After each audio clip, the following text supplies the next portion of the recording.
अंदर का रस खत्म हो गया, क्रियाओं को ढोने में लगे हैं। और ये क्रियाएं है ही नहीं, आंखें बंद करके बैठ गए बनारसी दास के वंशज। किसके वंशज? किसके वंशज? बनारसी दास के वंशज बैठ गए। उनने तो कपड़ा उतार ले थे, ये तो कपड़ा भी नहीं उतारे।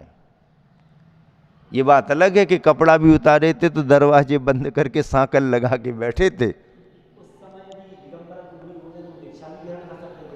दरवाजे बंद कर ले, सांकल लगा ले, फिर कपड़ा उतार के बैठे। बनारसी दास जी ने तो फिर भी पुरुषार्थ कर लिया। उनके जे वंशज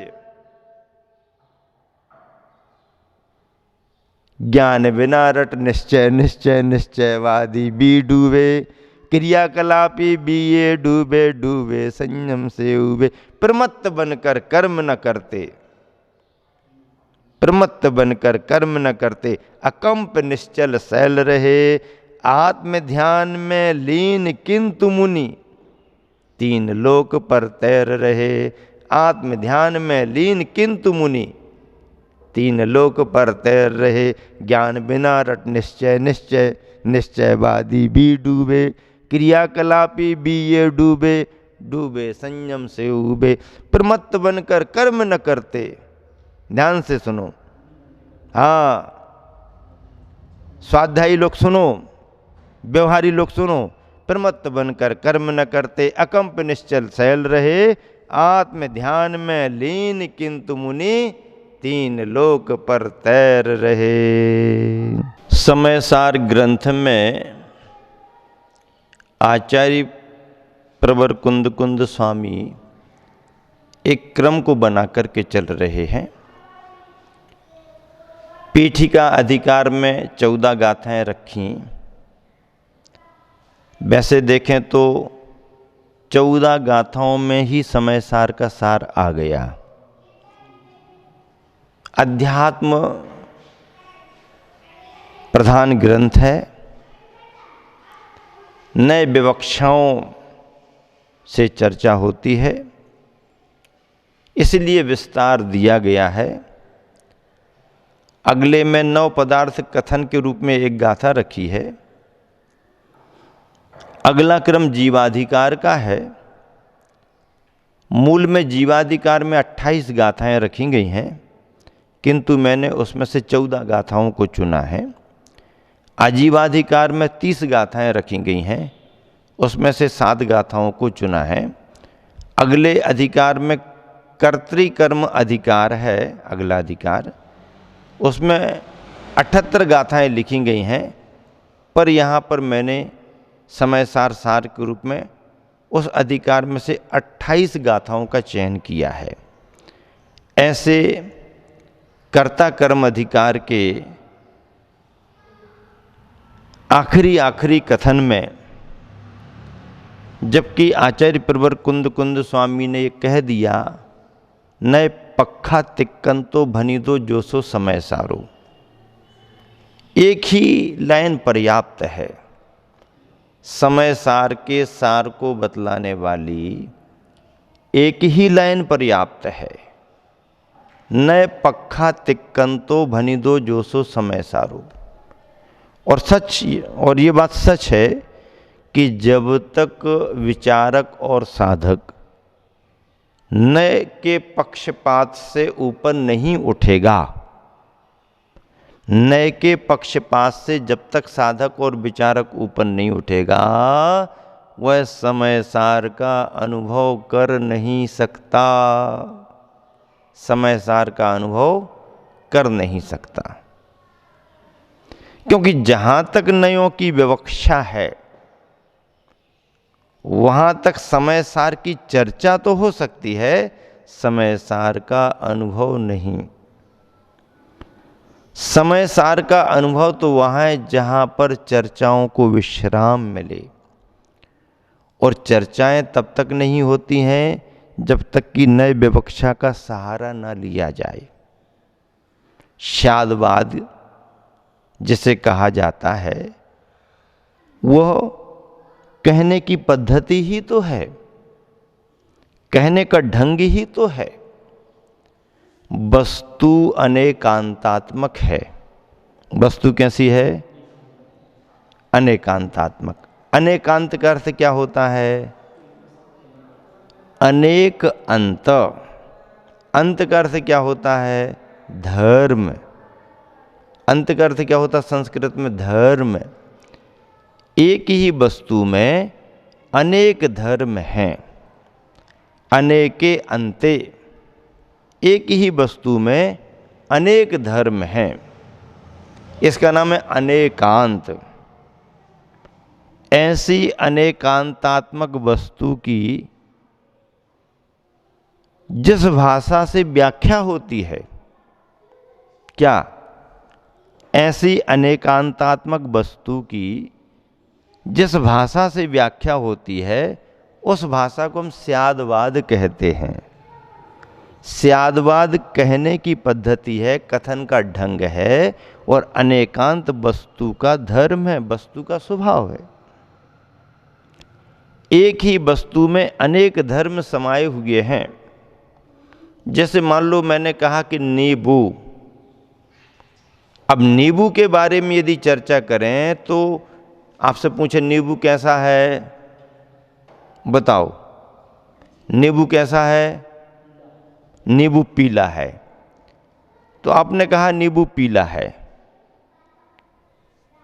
तो पीला भी आपने पके नींबू को ध्यान में रख करके कहा। कच्चा नींबू हो तो फिर पीला भी आपने रंग को ध्यान में रख करके कहा। हम कहें रंग हमें नहीं चाहिए, आप नींबू की दूसरी विशेषता बताओ। रंग को लेकर के नहीं बताना तो आप कहोगे कि नींबू गोल है। आकार को लेकर के आपको गोल कहना पड़ेगा। हम कहेंगे आकार को लेकर के भी चर्चा नहीं करो और नींबू का परिचय दो, तो आप कहोगे कि नींबू खट्टा है। खट्टेपन को लेकर के भी चर्चा नहीं करो, नींबू का परिचय दो, तो आप कहोगे नींबू सॉफ्ट है, मृदु है।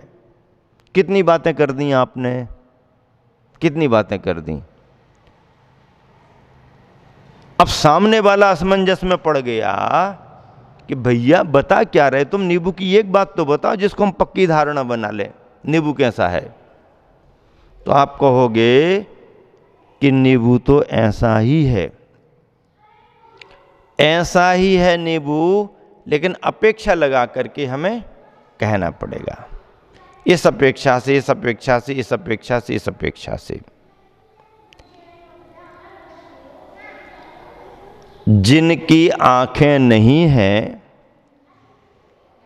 ऐसे अंधे हाथी को लेकर के झगड़ते हैं। जिनकी आंखें नहीं हैं ऐसे अंधे हाथी को लेकर झगड़ते हैं। क्यों झगड़ते हैं? एक ने पैर पकड़ लिया तो कहता हाथी तो खंबे जैसा है। एक ने सूंड पकड़ ली तो कहता हाथी तो मोटे रस्से के समान है। एक ने कान पकड़ लिए, हाथी तो सूपे के समान है। एक ने उसकी पीठ को छू लिया, अरे हाथी तो खुरदुरी दीवार की तरह है। अंधे व्यक्ति जितना समझ सकते हैं उतना ही उनका ज्ञान है। उनका ज्ञान गलत नहीं है, जितना उनको ज्ञान हुआ है उतना सही है, लेकिन गलत वो वहां हो गए कि उससे ज्यादा की जानकारी उनको नहीं है, और जितनी जानकारी है उतना ही उन्होंने आग्रह कर लिया। ये अंधों की स्थिति होती है, हो सकती है कि सीमित ज्ञान और अगले वाले के किसी भी बात को स्वीकार नहीं करना, लेकिन जो आंख वाले आदमी हैं, जो दूर खड़े रह कर के हाथी को देख रहे हैं, पूरा हाथी देख रहे, वो इन सब की बातों को सुन कर के हंसते हैं और उनके झगड़े को सुलझाते हैं। अरे भाई तुम जो कह रहे हो गलत नहीं है, पर हाथी इतना ही नहीं है। इन सबको मिला दो तो हाथी बन गया। सबका समावेश हाथी का स्वरूप है। ऐसे ही एक एक बात को पकड़ करके मान्यता बनाने वाला एकांती और सभी को समझ करके सभी तरह की मान्यता को बनाने वाला समझने वाला अनेकांती। अनेकांत वस्तु का धर्म है और उस अनेकांतात्मक वस्तु के धर्म को बतलाने की भाषा स्यादवाद है। स्यादवाद भी कथनचित को लेकर के चलती है। स्यादवाद कथनचित, कथनचित, हाँ कथनचित, कथनचित, ठीक है। कथनचित हाथी सूपे के समान भी है, कथनचित हाथी रस्से के समान भी है, कथनचित हाथी खंबे के समान भी। कथनचित लगा दो, अर्पिता नर्पित सिद्धे है। ऐसे ही नयों की विवक्षा को लेकर के समय सार की गुत्थियों को सुलझाया जाता है। यदि आपने समझ लिया तो आप सुलझ सकते हो, और यदि आपने नयों की विवक्षा को अच्छे से नहीं समझा तो इस जंगल में आप उलझ भी सकते हो। देखिए, उपसंहार के रूप में गाथा आ रही है। 151वें नंबर की गाथा है, कर्ता कर्म अधिकार की गाथा है। समय सार ज्ञान दर्शन का स्वरूप है। समय सार क्या है? ज्ञान दर्शन का स्वरूप है। अथ शुद्ध पारिणामिक परम भाव ग्राहकेन शुद्ध द्रव्यार्थिक नयने नए विकल्प स्वरूप समस्त पक्षपातेन अतिक्रांत एवं समयसार इति अवतिष्ठति। समयसार ज्ञान दर्शन स्वरूप, इस बात की व्याख्या यहाँ पर हो रही है। सम्मदंसन नानम एदम लह दित्ति नवरिवो देशम सब नए पक्ष रही दो भणि दो जो सो समय सारो। सम्मदंसन नानम एवं लह दित्ति नवरिवो देशम सब नए पक्ष रही दो भणि दो जो सो समय सारो। भणि दो जो सो समय सारो। जो सब नए पक्ष रही दो, समस्त नए पक्ष से रहित भणि दो कहा गया है। जो समस्त नए पक्ष से रहित कहा गया है सो वह समय सारो समय सार है। एदम यह समय सार ही, क्या? एदम यह समय सारी नवरी केवल सम्मदंसन नानम सम्यक दर्शन ज्ञान, सम्मदंसन नानम सम्यक दर्शन ज्ञान ति इति बहुदेशम यानी व्यपदेश संज्ञा को लहदी पाता है। जो समय सार है वह तो सभी प्रकार के नयों के पक्षपात से रहित होता है।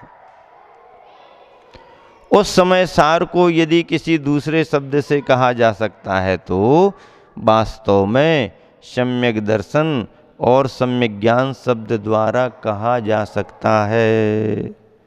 दोनों शब्दों में यानी चेतना आ जाएगी। जहाँ पर ज्ञान दर्शन की बात आ गई, शुद्ध चेतना की बात आ गई, शुद्ध चेतना सो समय सार। गुरुवर आचार्य ने पद्यानुवाद लिखा है इस गाथा का। संसार में समय सार सुधा सुधारा। संसार में समय सार सुधा सुधारा। लेता प्रमाण नय का न कभी सहारा। होता वही दृगमयी व्रत बोध धाम। होता वही दृगमयी व्रत बोध धाम। मेरे उसे विनय से शतशः प्रणामो, मेरे उसे विनय से शतशः प्रणाम। पद्यानुवाद तो कितना गजब का है। संसार में समय सार सुधा सुधारा, समय सार के अमृत की सुधारा, सुधारा सम्यक धारा, लेता प्रमाण नय का न कभी सहारा, उसमें प्रमाण और नय का कोई सहारा नहीं, होता वही दृगमयी व्रत बोध धाम। व्रत और बोध दृग तीनों ले लिए सब, मेरे उसे विनय से शतशः प्रणाम है। उस समय सार को और समय सारी चेतना को मेरे शतशः सैकड़ों प्रणाम। गुरुवर ने ऐसा यहाँ पर लिखा है। आचार्य जयसेन स्वामी महाराज की टीका का अभिप्राय पकड़ते हुए आचार्य ज्ञान सागर जी महाराज जी ने भी बड़ी अच्छी विशेषार्थ रूप में व्याख्या की है। क्या की है, पढ़ करके सुनाते हैं। विशेषार्थ तात्पर्य यह है, देखिए आचार्य ज्ञान सागर जी महाराज जी ने आचार्य जयसेन स्वामी महाराज की टीका को लेकर के बहुत अच्छी व्याख्या लिखी और बीच बीच में विशेषार्थ भी दिए हैं, जिससे विषय स्पष्ट होता है। क्या लिख रहे हैं ज्ञान सागर जी महाराज? तात्पर्य यह है कि समाधिस्थ पुरुष किसी भी अन्य पदार्थ के साथ किसी भी प्रकार का कोई भी लगाव न रखकर केवल सच्चिदानंदात्मक अपने आत्मस्वरूप में लीन रहता है, जैसे कि केवल ज्ञानी। केवल ज्ञानी कैसे है? केवल ज्ञानी कैसे हैं? निर्विकल्प अपने स्वरूप में। केवल ज्ञानी का स्वरूप क्या है? सकल ज्ञेय ज्ञायक तदपि निजानंद रसलीन। सकल ज्ञेय के तो ज्ञायक हैं, फिर भी अपने आनंद रस के आनंद के रस में लीन है। सकल ज्ञेय ज्ञायक तदपि निजानंद रसलीन, सो जिनेन्द्र जयवंत नित अरि रज रहस विहीन। अरि से रहित हैं, रज से रहित हैं, रहस्य से भी रहित हैं। इसका अर्थ क्या हो गया? अरि से रहित मतलब मोहिनी कर्म रूपी शत्रु से रहित।